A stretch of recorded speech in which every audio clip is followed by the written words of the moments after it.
Triambakam yajamahe sugantim pushtivardhanam urvarukamiva bandhanam mrityurmukshyamamritat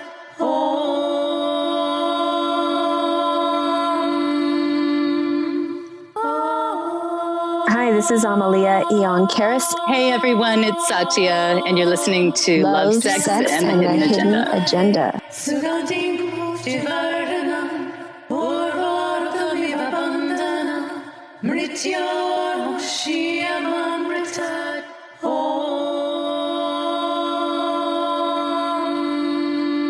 Hi, it's Satya. I have Amelía here. Hello. How are you, Amelía? I'm feeling good. A bit hot. It's very humid here. It's windy and cool up here with an ocean breeze. Nice. Yes. I was actually hanging out today in Marin County near the ocean at a friend's house, and I was fascinated that one of my friends, she's like a 6 foot tall Latvian woman, gorgeous, perfect bone structure, giant blue eyes, blonde hair. And she was telling me about how she was walking in the grocery store and this girl was passing her in the grocery aisle and said something to her like, "You're so fake." And she said she went into like a little shock, but she didn't say anything. Nobody knows what to say, right? When that kind of thing happens. Yeah, that's shocking. Nobody knows what to say. So she kept going down the aisle, and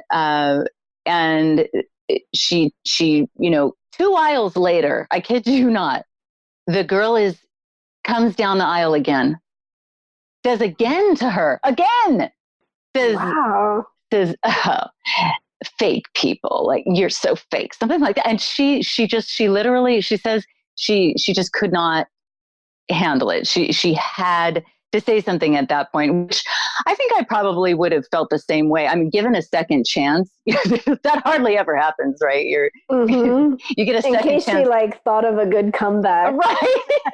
Right. Right. Oh my goodness. And this girl, it was probably about 19 years old or something. And my friend, she's about 31.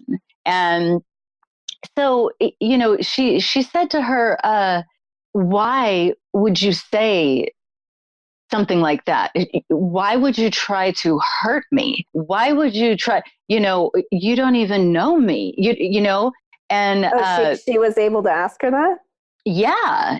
Because I think she felt like this girl needed maybe to change, because you can't go around grocery stores just being mean like that. You can't be a mean person. I mean, I guess you can, but and she said that she had a lot of makeup on and she was really dressed up and stuff. But besides that, I mean, she doesn't have anything fake. She's just a natural. One of those, beauty. Yeah. She doesn't have plastic surgery or anything. No. Her lips. Right. And this girl who said Not something. That makes it okay. But right. Well, I guess this girl who said something to her had like darker hair, darker skin. And she said to her, "Girls like you," this is what she said to my friend, "girls like you used to bully me in school." And then she started to even cry because she felt so bad about that story, that the girl said that. And so my friend just said, "Please, I was bullied too, but I don't go around now just being mean to people who look like the people who bullied me, or whatever." But she was just so, she said she started to cry, and then the girl finally said to her, I'm sorry. I'm sorry. I'm so sorry. I didn't mean to hurt you." And so the girl probably had a total transformation. Maybe next time she runs across, a tall, gorgeous, blue-eyed girl, that she won't be so mean or passing on, what happened to her, just passing on the negative stuff. And maybe next time she'll think of my friend. She'll think of, well, there was one that was really nice to me, but it just made me, I just was tripping out on that whole thing because it's so heartbreaking to me to just know that people are still we're still struggling so much with how people look, or if something negative happened to us and they look like the person who did that thing to us. Well, then, yeah. I mean, even in psychology, they call it transference. If you meet somebody who reminds you of somebody who you had a bad experience with, that's it, Mm-hmm. Oh my God. It's so interesting for me to hear this because one of my big healing moments was with inside of a workshop where we had this exercise. I was doing Landmark. I don't know if you know that. It's this huge, worldwide self-development educational system. But they have this advanced course where they lock 200 people in a room for like 12 hours for 3 days, 12 hours a day for 3 days. And they make you do this like deep work to heal your past and to heal your traumas. And so a lot of stuff comes up around, being bullied or different wounds that are running your life so that you can put it in the past. And one of the exercises is they have like one row of people go stand up in the front of the room. And mind you, there's like 200 people in the room. So one row of like 50 is standing in front of the room, and they just say like, take in the audience. And, you go looking around the audience and like scanning everyone. And you're supposed to look at every single person in the room. And I was like, oh, I love this exercise. Like, I love being present with people and nobody's as real as me. Like, this is what I was thinking. I was so arrogant. I was like 28 years old at the time. And I was like, okay, so here I am in front and I'm like, ooh, I love this because I was such a like fierce person. It was like leadership training and I was a CEO of my company at the time and doing really well financially. So I was full of myself. And I was like, yeah, bring it on. Like, I can look anyone, I can stare anyone down. I'm so tough.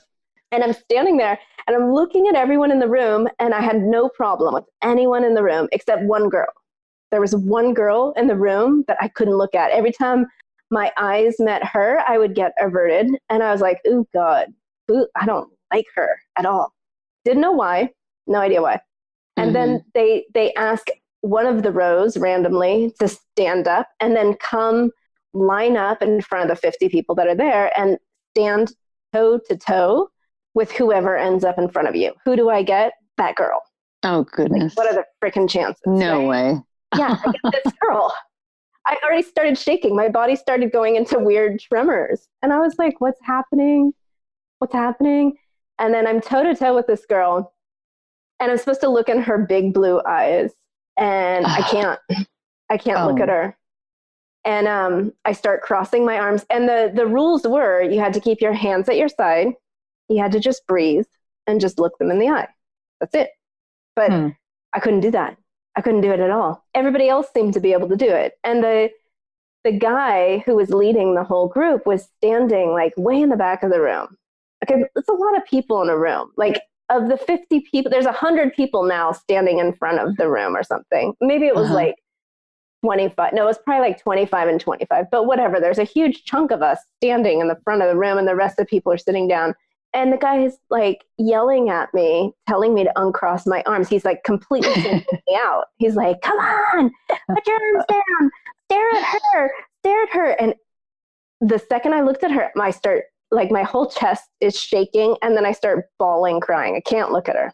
Oh, wow. So embarrassing, because at that time in my life, I never cried. Now I'm very used to it. But at that time, I did not cry. I was so tough. I was in martial arts. I mean, I was a tough chick. And anyway, then he took a break, and I ran to the bathroom. And I'm crying in the bathroom like, what just happened? Why is that girl so... I don't like her. And then she sees me in the bathroom washing my face. And she's like, oh my God, can I hug you? Thank you so much. You're the only real person in the room. Oh, wow. And she wants to hug me. And I'm like, don't touch me, bitch. Like, that's what was happening in my head. And I just was frozen. I couldn't even speak to her. I think I would just stood there, washed my face with my mouth open, like, are you kidding me? And then I didn't even want to go back in the room. But of course, the exercise is not over. We come back in the room. I'm the last one in. And they lock the doors too. Like if you miss the timing, you're locked out or whatever. So I'm the last one in and the teacher's at the door and he grabs me and pulls me aside. He's like, what's going on with you? I was like, I don't know. I don't know what's going on with me. He's like, what do you feel towards that girl? I'm like, she's fake. And he was like, oh, really? And I said, yeah. He's like, why? Who does she remind you of? I was like, my mom and my sister. And he's like, did you tell her that? I was like, no. And he goes, so then who's fake then? Oh. And he walks away. Oh. Leaves me there. And I was just like, oh my God, he just clowned me, you know? And I sit in the very back row and I'm convulsing. Like I can't control myself at all. My legs are shaking off the ground. I'm going into like a Kundalini response, like weird fear. And I was trying to control it. I was like pushing my legs down to the ground to try to stop them from shaking. And there was like a woman who sat next to me who I had done a few like partnership things with, who I really liked. She was this like sweet lady, old lady. And then he like asked me to come. He's like, oh, you know, my name's Eon. So he's like, Eon has something to share with us. Eon, come to the front of the room. And I was like, wait, what? I'm not coming to the front of the room. No. So he makes me come up there and he's like, he asked that girl, I think her name was Marie, stand up. And he makes me stare at her in front of everyone. And again, total convulsions. And he's like, what do you think of her? And I'm like, I'm not going to tell her she's fake. Because she just told me I was real. Oh, man. Whoa. He made me say it. He's like, tell me what you told. Tell us all what you told me at the door about her. And I was looking at him like, you asshole. I'm not going to do that. Like, that's going to hurt her so bad. Like, I don't. Right. And then he made me say it. So I said it. And of course, she's like getting pissed, standing there like, you know, and I was like, I don't know what's going to happen, but he held it so well. Anyway, he goes, who does she remind you of? I was like, oh, my mom and my sister, because they're, you know, same color eyes, this blue eyes. I don't have blue eyes. Anyway, then it turns out that woman's mother was the old lady sitting next to me. He's like, oh, Marie, isn't your mom in the room? And then he makes her mom stand up. And then she says, he says to her, what do you think about your mom? And she didn't like her mom. And she had brought her to that conference to fix her. So anyway, there was this whole weird mirroring going on between, yeah, I liked her mom. I thought her mom was like the sweetest. I wished her mom was my mom. Oh, wow. She reminded me of my mom. Like she disturbed me deeply. And it was just this weird triangulation. But it turned out it was Mother's Day, and I didn't even know that because I had no contact with my mom at that time. And it was like anyway, the whole room, there was not a dry eye in the room when he got done with us. He had somehow pulled out all of the like shadow programs that were running between me and Marie and her mom. It was really weird. She didn't like me after. I mean, clearly, like she felt that I had somehow,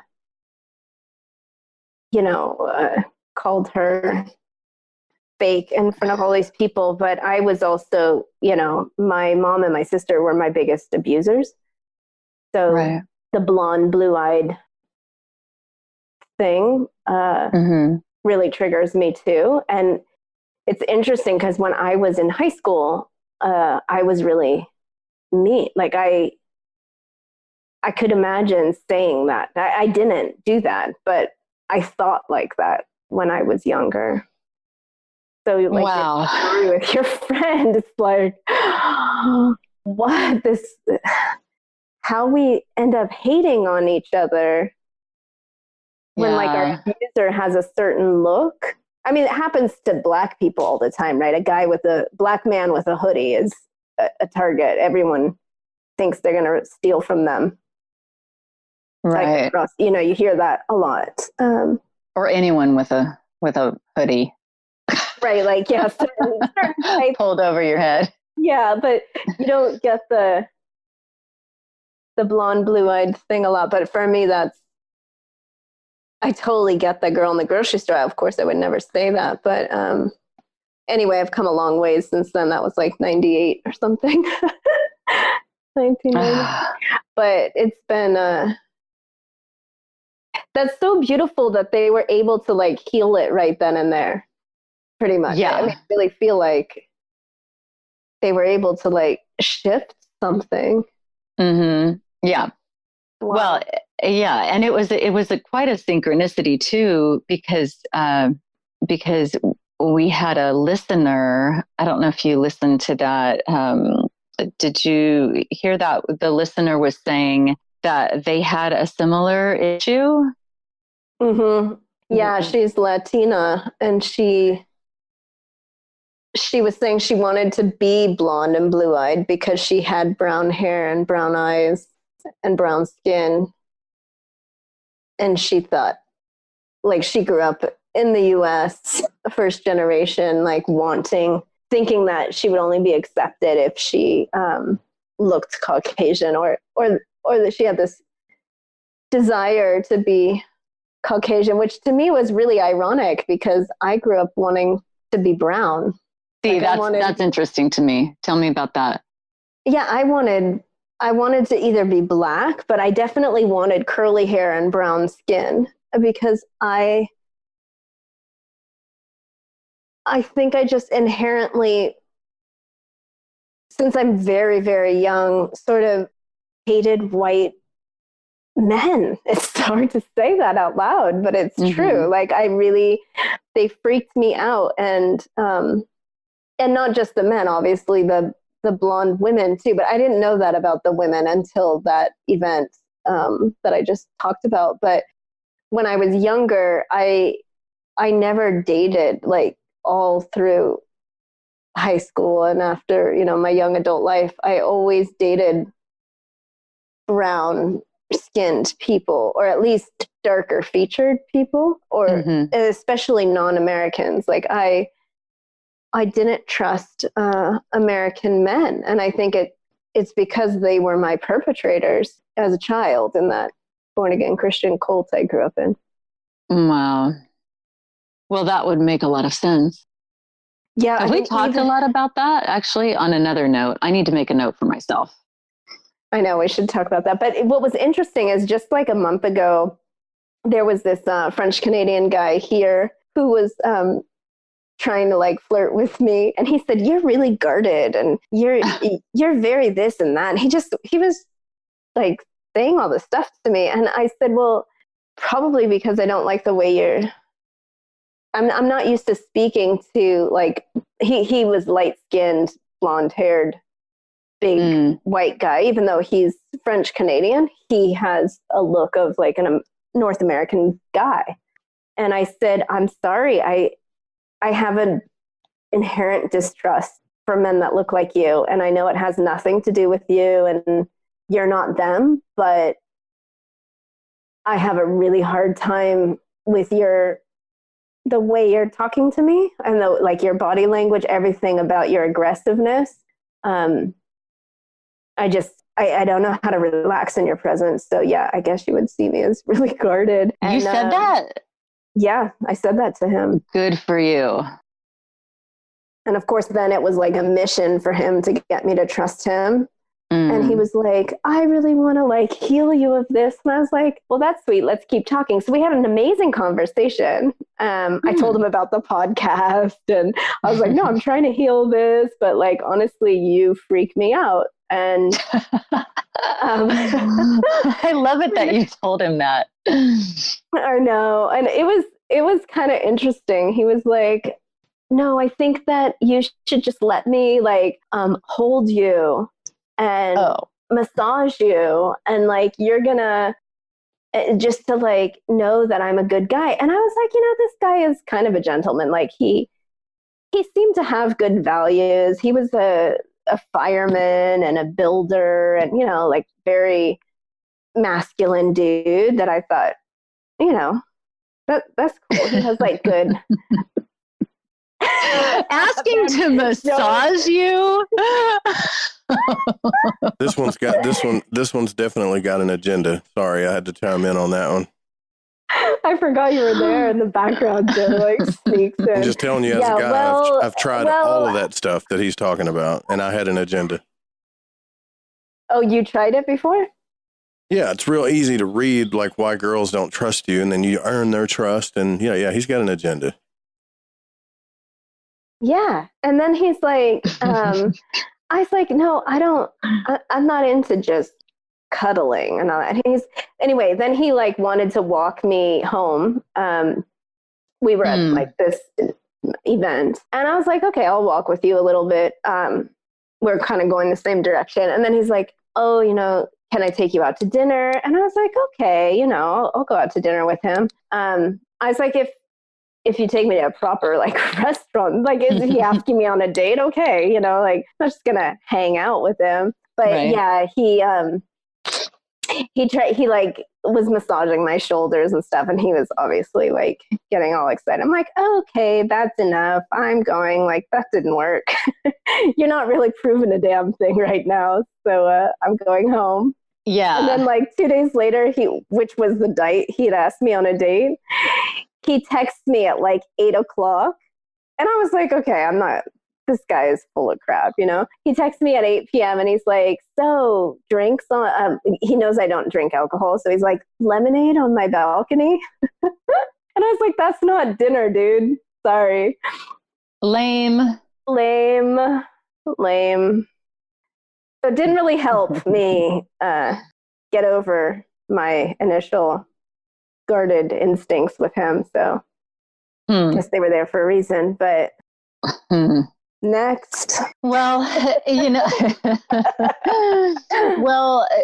since I'm thinking about this feedback from this listener, and I'm thinking about how the blue-eyed thing was one thing that she had said, and then she was healing that, and she mentioned also something about, like, this kind of turns the discussion a little bit, but she was talking about how what her feelings were about Trump in relation to a previous episode when you had expressed some of your feelings on this topic, about white men and about President Trump.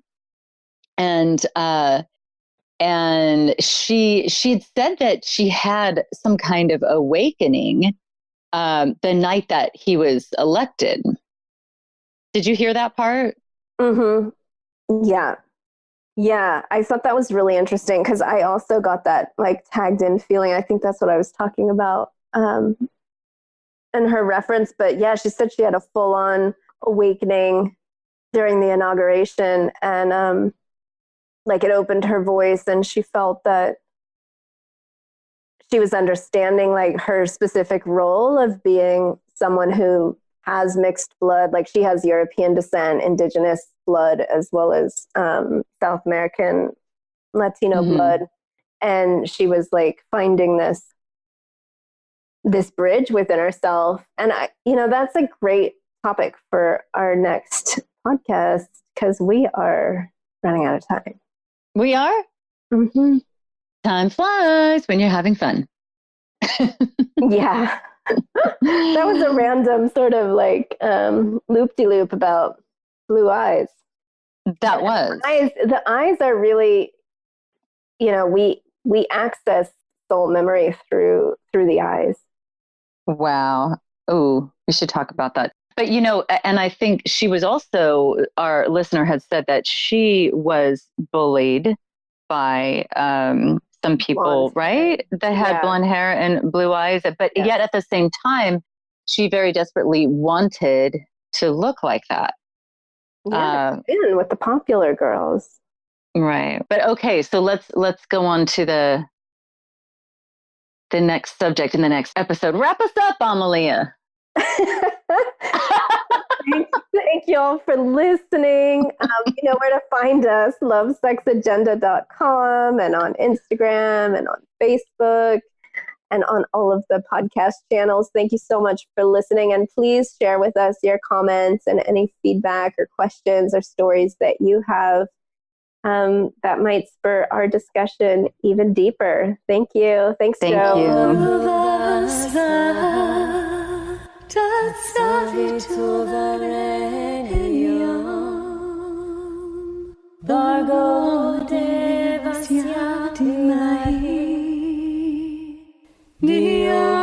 Thanks for hanging out with us. If you'd like to contact us and stay in touch with us, you can find us at lovesexagenda.com. That's lovesexagenda.com. You can also find us on Facebook and Instagram, Love, Sex, and the Hidden Agenda.